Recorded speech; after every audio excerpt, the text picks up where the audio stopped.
Welcome to ரோஸ்கோட்டி channel. Ramalan day எப்படி போச்சுன்னு பார்க்கலாம் கைஸ். நைட்டு சதுருக்கு ஒயிட் ரைஸ் கருவாடு வந்து ரெடி பண்ணியிருந்தாங்க. சாப்பிட்டுட்டு ஒரு கப் டீயும் குடிச்சிட்டு நோம்பு வந்து வச்சாச்சு ஃப்ரெண்ட்ஸ். போல் நானும் அக்காவும் கடைக்கு போயிருந்தோம் ஃப்ரெண்ட்ஸ். கடைக்கு போய்ட்டு ரிட்டர்ன் வீட்டுக்கு வரும்போது வாட்டர் மெலனும் கடல் பாசியும் வாங்கிட்டு வந்திருந்தோம் ஃப்ரெண்ட்ஸ். கடல் பாசி வச்சு இன்றைக்கி நம்ம வந்து ஒரு ஜெல்லி தான் ஃப்ரெண்ட்ஸ் வந்து பண்ண போகிறோம். எப்படி பண்ணுறதுன்னு சொல்லிட்டு இந்த வீடியோவில் வந்து சொல்லியிருக்கேன். ஸ்கிப் பண்ணாமல் பாருங்கள் ஃப்ரெண்ட்ஸ். ஃபஸ்ட்டு நம்ம வந்து வாட்டர் மெலன் வந்து ஜூஸ் மட்டும் எடுத்துக்கலாம். அதுக்குள்ளே கடல் பாசியை கட் பண்ணி போட்டு அதை வந்து மெல்ட் பண்ணி வந்து எடுத்துக்கலாம் ஃப்ரெண்ட்ஸ். வாட்டர் மெலன் ஸ்வீட்டாக இருந்துச்சுன்னா சுகர் வந்து போட்டுக்க வேணாம். எங்கள் கொஞ்சம் ஸ்வீட் இல்லாதனால நாங்கள் வந்து சுகர் வந்து ஆட் பண்ணியிருக்கோம் ஃப்ரெண்ட்ஸ்.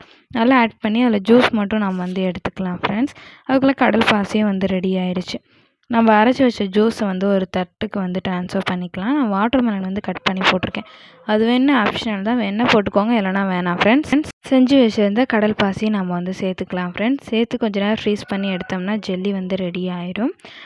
இஃப்தாருக்கு என்னென்னு சொல்லி பார்த்தீங்கன்னா நம்ம செஞ்ச juice friends. Oreo milk shake யாருக்கெல்லாம் பிடிக்குன்னு கமெண்ட்டில் ஷேர் பண்ணுங்கள். அப்புறம் நோம்பு கஞ்சி வடை பஜ்ஜி தான் ஃப்ரெண்ட்ஸ்.